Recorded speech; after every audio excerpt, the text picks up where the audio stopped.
Hi, my name is Drew Patterson and I'm the General Manager of Treetime.ca, and today I'd like to talk about some controversial trees.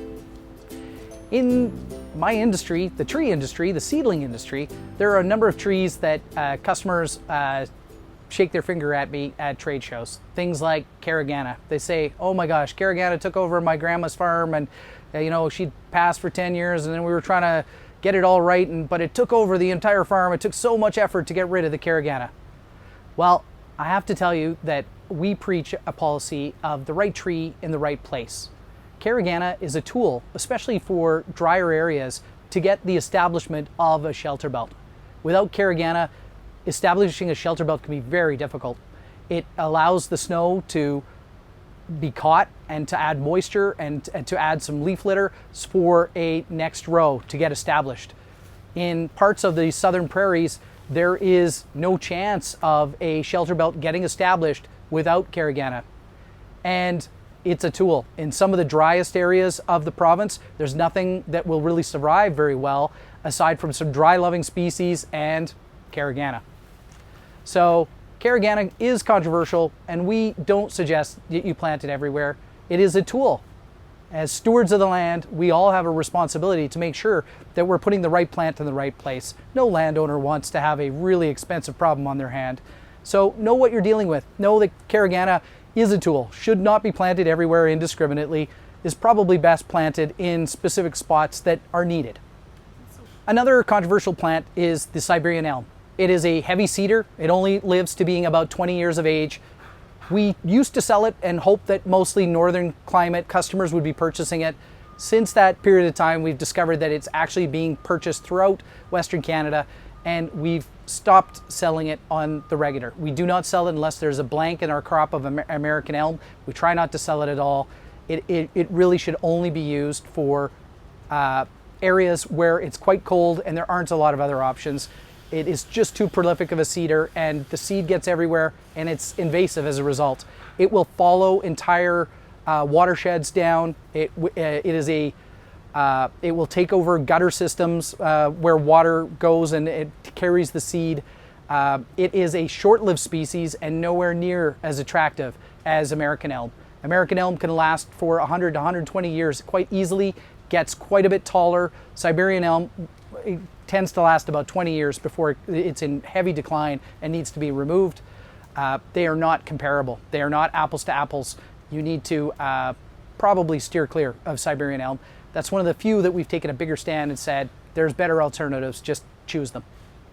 The primary reason that Dutch elm disease is spreading is due to improper practices on pruning and transferring firewood from one location to another. The beetles that spread Dutch elm disease can be stopped, can be slowed, and you can allow the largest North American stand of American elm, which is truly a gorgeous, long-lived tree, you can allow that to last a lot longer.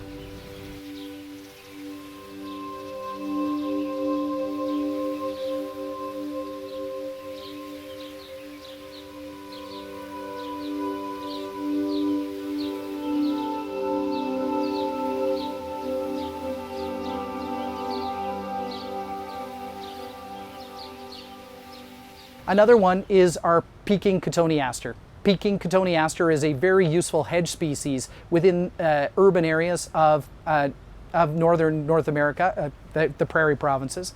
However, if Katoni Aster gets lodged between two rocks or between two pieces of concrete, it will never come out. It is very hard to get rid of Katoni Aster. It persists. It's hard to get rid of the root system. It comes back over and over. Be careful with your use of Katoni Aster. There is the right place for Katoni Aster. Try not to overuse it or use it indiscriminately. Think about what you're doing. Another plant that is controversial is the tower poplar. Tower poplar is about 50% taller. It probably grows to about 60 feet, 70 feet tall, and it can get quite wide, up to 10 feet wide. And it's quite large, quite hardy. It's a little hardier. It'll handle a little bit more cold than Swedish Aspen in our experience. However, it is more invasive than the Swedish Aspen. If you nick one of the roots, it will come back with 3 or 4 suckers. It is an aggressive, it's a little bit more of a suckering type plant. Choose the right tree for the right place. Tower poplar is probably great for the lake lot. It's probably great for colder climates, but if you're in a warmer climate, it's probably switch to Swedish aspen or try something different. There's a number of other columnar type plants that you could grow. Tower poplar also being a offspring of, or a daughter plant of the Swedish aspen, is also susceptible to bronze leaf disease. Bronze leaf disease was first discovered in the 80s, and they thought it would wipe out Swedish aspen. It didn't do that. Swedish aspen is surviving alongside this disease. It's not wiping it out. It does cause some problems for it, and those problems seem to come and go over time. It's not like a pandemic for the plant world or something like that. So we, again, suggest the right tree for the right spot. Swedish aspen is another plant where a lot of developers will plant it to separate these postage stamp sized yards that are planted close together. They think, oh, it'll give you privacy. Well, it will also cause a bunch of problems. They're not that healthy in that kind of environment. We've seen sidewalks heaved up because of the roots. We've seen other issues like that. And then there is the possibility of getting bronze leaf disease, especially when they're planted so close together and they're not in the healthiest of shape because the roots are being trampled on and have a lot of amounts of weight on them on a regular basis as well. They're not going to perform as well. So think about what you're planting and where you're planting it. The Russian olive is a controversial tree. It is a boulevard tree in Edmonton, Alberta. You move just a couple hours south to Calgary, and Calgary considers it an invasive plant, and there's no way that they would plant it. Russian olive, it's very attractive too. Even some of our growers or some of our staff, they would tell you the Russian olive is among their favorite ornamental type trees. However, none of them would plant it anywhere near a waterway. You need to be aware that these seeds can easily enter a waterway and impregnate themselves all the way down the watershed and take over a watershed. In the United States, there are states that spend hundreds of millions of dollars in removing Russian olive from the watershed. We do not want that kind of problem in Alberta, in Saskatchewan, or Manitoba. It's already a problem for the interior of British Columbia, and we want to avoid those problems. So the right tree for the right place. Yes, it's very attractive. Be responsible with its use. Continue to try to see if you can find ways to reduce the seeding of the trees. That means making sure it's maintained and healthy so that it's not hyper-seeding when it's stressed. Schubert chokecherry, as well as chokecherry, they are a Prunus genus, and they are susceptible to the black knot disease. In fact, almost everything in the Prunus genus is susceptible to black knot.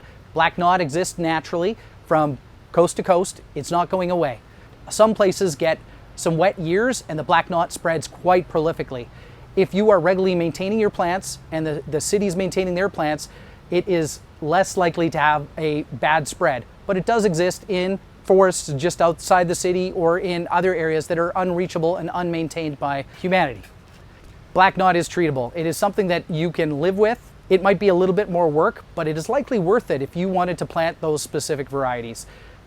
Pruning, proper pruning at the right time, cleaning of your pruning materials, making sure that you bag the material right away and that you're incinerating and burning the material right away is probably the best approach. Using bleach and hydrogen peroxide type washes for your pruning tools right away.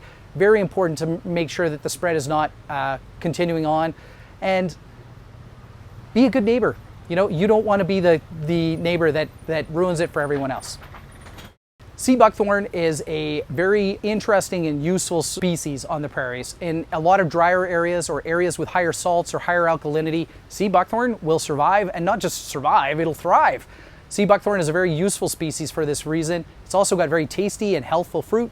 However, there are many people who say it's invasive. We haven't seen a lot of invasiveness ourselves, but we have had people report back to us that it took over and suckered and the birds ate the seeds and it started elsewhere and started suckering elsewhere. So if you are not a hands-on owner and you're not maintaining it, sea buckthorn's not for you. Move on to something else that's lower maintenance.